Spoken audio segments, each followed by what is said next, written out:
Oh boy, I finally get to talk about my favorite Metroid game! During the mid-2000s, the Metroid franchise was in its golden years and experienced, to this day, the peak of its popularity. We got 3 games in the 8-year span between 1986 and 94, but what about 2002 to 2010? Oh my. We have Metroid Prime to thank for this explosion in popularity. Fusion released on the exact same day, and while it did pretty respectively in the sales department, yeah, there's just no denying that Prime was the juggernaut here. It would have been easy for Nintendo to pivot the Metroid series and make it solely focus on Prime-style gameplay, but that never really happened, at least not to the extent that it could have.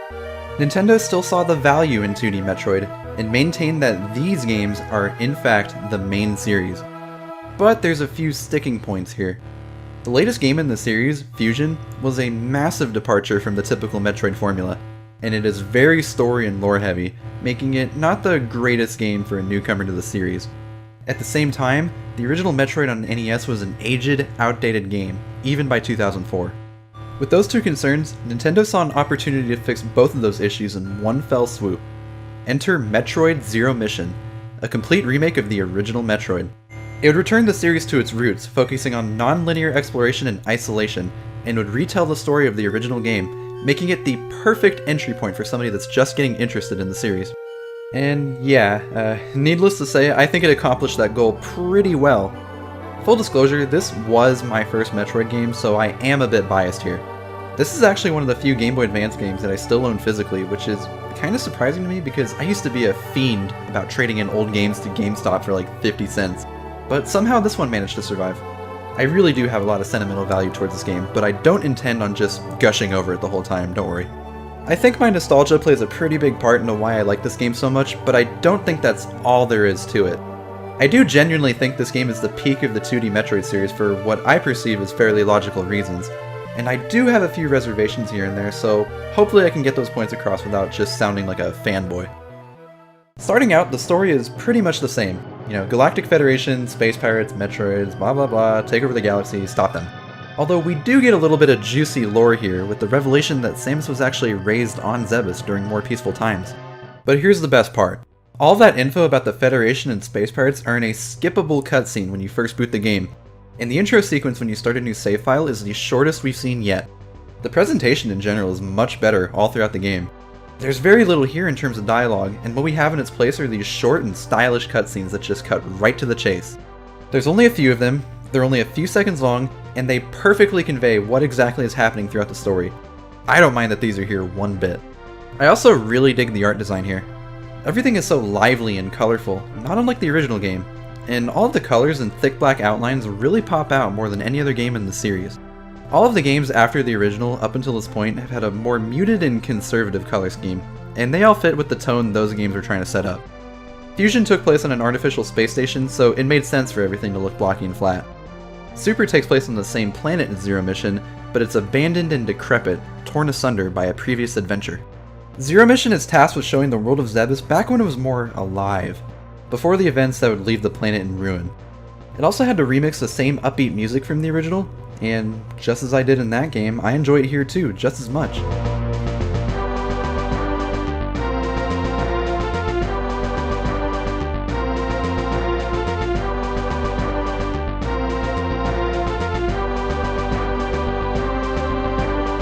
I think it's interesting they decided to keep the tone of the original game intact, when they could have just as easily made it as dark and low-key as Super and Fusion, but I really like that they stuck to their guns here. In fact, at one point during development, the game was actually meant to look even more like the NES original. The final product is a pretty good mix between the original and Super, but apparently what happened is that the higher-ups at Nintendo of America made the developers change the graphics. And thank God they did. There's also some added continuity here with Super Metroid. Early on in the game, you needed to go back to Criteria, and you get to see Samus' ship right in the same place it would go on to be in Super. We also get to see the same body of water from Super Metroid's Criteria, and we even get to run around in the wrecked ship briefly. The Metroid series in general has always been really good about using callbacks to service the lore and world building, rather than just using it for nostalgia pandering like plenty of other games are guilty of doing. Oh my god! Now let's get into the actual gameplay. If you couldn't already tell, Zero Mission shares a ton of gameplay elements with Fusion, since the two games were built on the same engine. Interestingly, this is actually the first time that two Metroid games are ever released for the same system, so it makes complete sense to just reuse assets from Fusion here. Zero Mission retains Fusion's sharper and more agile Samus, but it makes a few changes that give the player almost as much freedom of control as Super, so this game is like a best of both worlds. The biggest change is that the wall jump has returned to its former glory, meaning that one-wall jumps are back on the menu, boys. I do want to point out though that it is a bit harder to do in this game. The moon gravity in Super actually made wall jumping pretty easy once you got used to the timing of when to jump off the wall, but here, Samus will fall like a rock if you mistime a jump even slightly, and she also doesn't gain nearly as much height. With that being said, I don't really mind the increased difficulty, and it's nice to have this back as an option. Samus now also has the ability to Shine Sparkle in Morph Ball form, which is needed to solve a handful of item puzzles later. Speaking of the Morph Ball, bombs now also explode much faster than they did in Fusion, meaning it's now possible to use bombs to gain height infinitely if you use them right. You could also do this in Super, but I didn't mention it in that video because there's never really a time where doing that is preferred over a regular wall jump. Here it's a more important technique used for sequence breaking and speedrunning in areas with overhanging ceilings, for instance. With the game going back to its roots in terms of player freedom, it makes sense for the navigation help to also get a bit of an upgrade. These Chozo statues will point you where you need to go, but like Fusion, it doesn't necessarily tell you how to get there.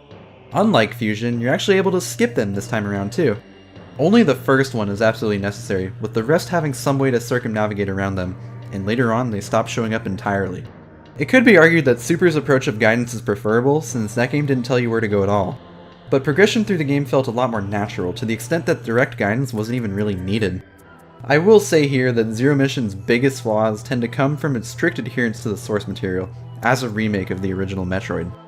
If you're playing the game as it was originally intended, you would eventually come here to get the high jump boots in Norfair.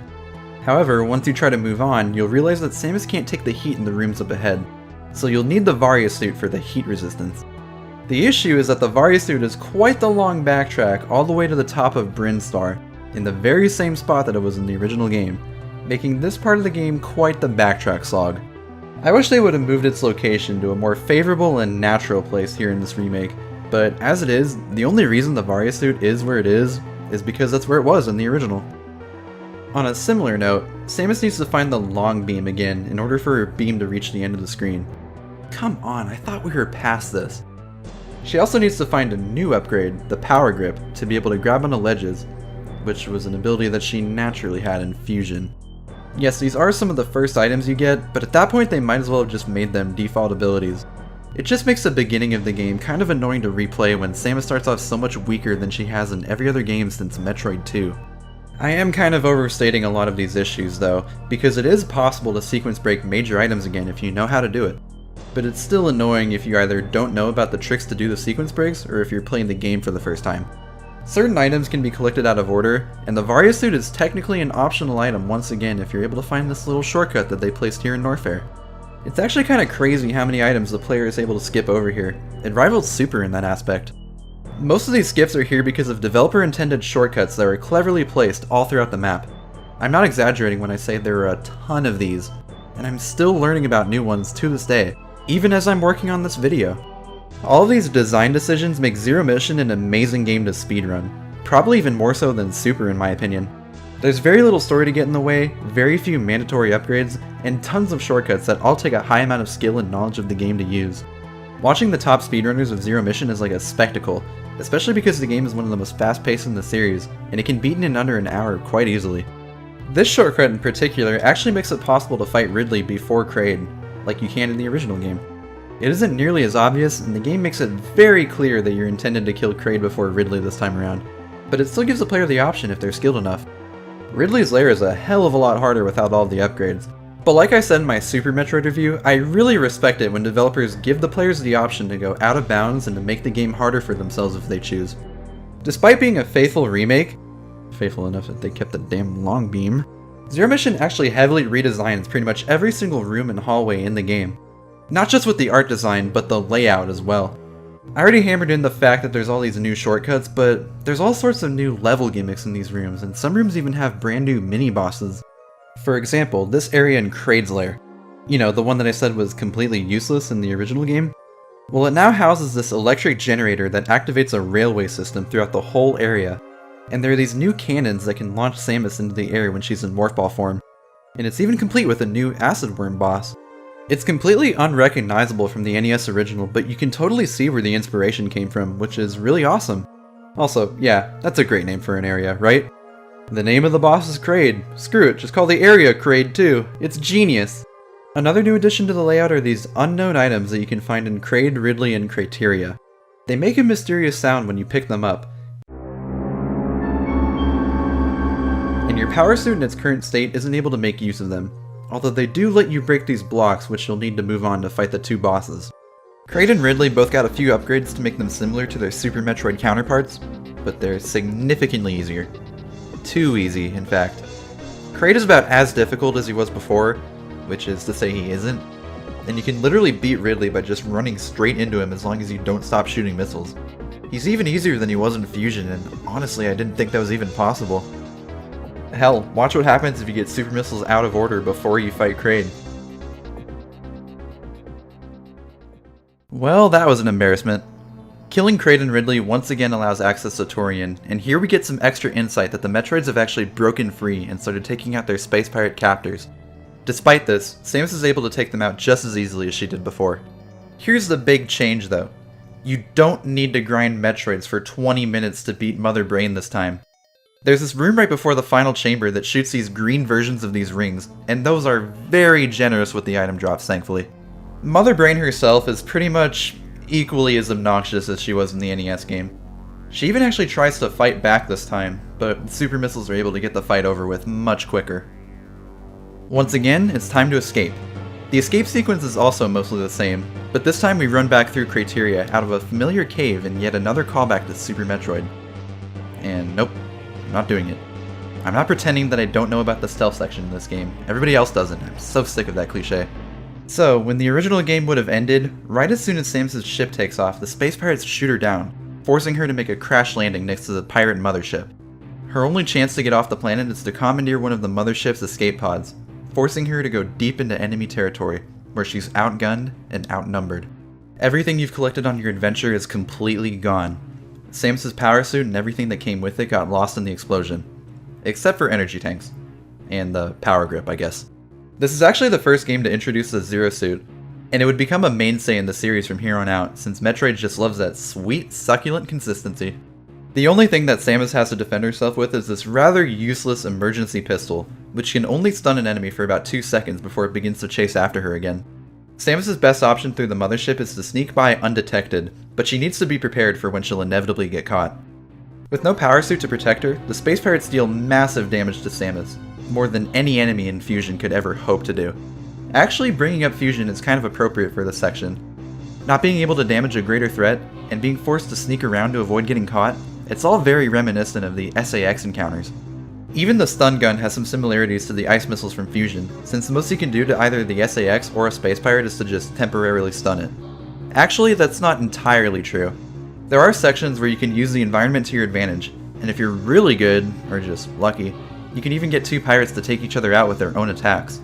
Combined with Zero Mission having the most acrobatic incarnation of Samus yet, with the ability to wall jump and hang on ledges, the player's skill and ability to move around the map proves to be more important here than ever. The stealth section is a massive genre change for the game.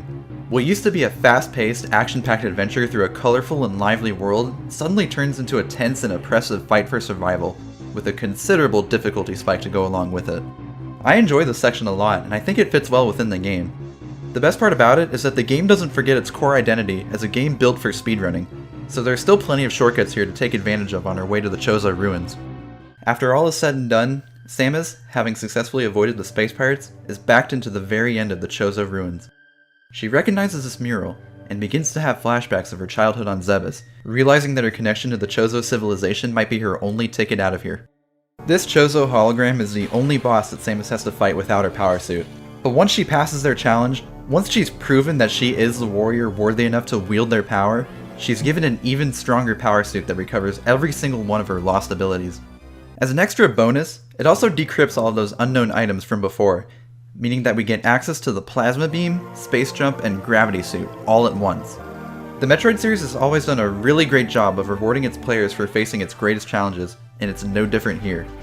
You backtrack all the way back out through the ruins and onto the mothership, and you just absolutely tear through all those enemies that previously gave you so much trouble. This has to be one of the most satisfying moments in the entire franchise. The bridge of the ship houses the power bombs, the final upgrade in the game. Once again, it's totally optional, even though it might not seem that way at first. The player now has access to the final boss fight, or they also have a way to return to the rest of the map and one last callback to Super Metroid. Collecting 100% items isn't as worthless as it was in Fusion, since all of those extra items are useful at some point during the finale, but I still don't think it's as graceful as it was in Super. Zero Mission actually does a pretty good job of letting the player get the vast majority of the upgrades on their first trip through an area, but again, there are a handful of items that require a few late game things, meaning that some backtracking is going to be necessary here. And it is quite the backtrack. The only two entrances back to Chozodia are in Crateria, and both paths are very elaborate and not very easy to speed through, whereas the world of Super, and hell, even Fusion, was interconnected with itself much better. I do forgive the backtracking a bit though, and that's because of some of these puzzles to get some of these items. A lot of them are super challenging, not because they're obtuse, but because they need a ton of skill and patience to complete. Combined with the short length of the game, it definitely makes Zero Mission one of the most exciting games to 100% of the series, if you don't mind the slightly tedious process of going between Chozodia and the rest of the map. The final boss of the game is Mecha Ridley, in the captain's room of the mothership. Is this like, actually Ridley, or a robot based on him, or like a version of him from another dimension? Why would Ridley need a giant robot clone of him? You know what, it doesn't matter. If you actually did that big 100% item hunt, then you might find Mecha Ridley to actually be a bit of a challenge, at least in comparison to what came before. Everyone else, those that got 99% items or less, I regret to say that this fight is pitifully easy. It's about as easy as Mother Brain in Super, or the Omega Metroid in Fusion, but this time there's no poignant story to complement the easy fight, so the whole thing just feels kinda shallow. It's definitely a bit of an anticlimax coming off the high-octane action it took to even get here. It would have been preferable if the boss's health scaled linearly with the amount of items you had, rather than just being easy with 100% and easier with less. Mecha Ridley triggers yet another self-destruct sequence, and once again it's just a typical Metroid fanfare by this point. I will say though that these elite space pirates guarding the hangar honestly might be harder than the actual final boss. They have definitely gotten me at least once or twice. Now that we've beaten the game, we actually get the option to play through an all-new hard mode on the second playthrough. Any complaint I had about Zero Mission being too easy does not apply here. Hard mode is true to its name. Expansion upgrades only give half of what they used to, enemies are replaced with their harder variants and there are way more of them, and the game even locks behind certain parts of the map like some save rooms. It's brutal, and if you enjoy Zero Mission and think it's too easy, give this a shot, it might just be more up your alley.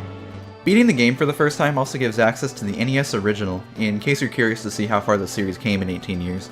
And yeah, it certainly did come a long way. Metroid Zero Mission, from top to bottom, completely replaces the original game in every conceivable way, in a way that I've never seen any other remake in gaming ever do. Props to Nintendo for turning one of the most confusing and cryptic games ever made into one of the best of its kind. That's certainly no small feat. I can only think of two reasons that someone would ever want to go back to the NES original. One, for historical curiosity, or two, if they're making some yee-ass YouTube video talking about how much it sucks. Zero Mission takes every good idea that the original game had and combines it with the best aspects of the previous two games.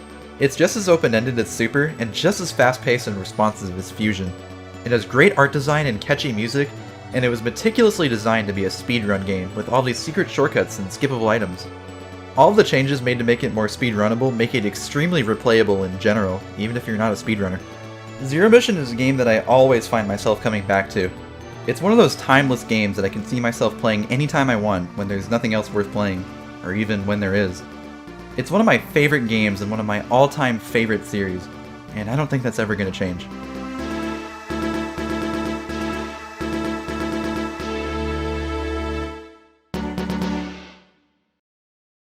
Metroid Zero Mission would actually be the last 2D game released in the series for over 13 years, but that changed with the release of Metroid Samus Returns in 2017.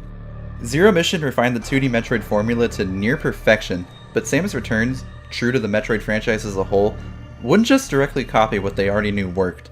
It would rather create a new beginning for the franchise and forge a new identity for the series going forward. Next time, in the final part of this 2D Metroid review series, we're going to be taking a look at Metroid Samus Returns. Make sure to subscribe so you don't miss it. It'll be out a week after this video. If you enjoyed, please leave a like and a comment. I really want to know if you'd like to see more videos like this in the future. Anyway, that does it for this video, and I hope I'll see you next week for Samus Returns. Take care!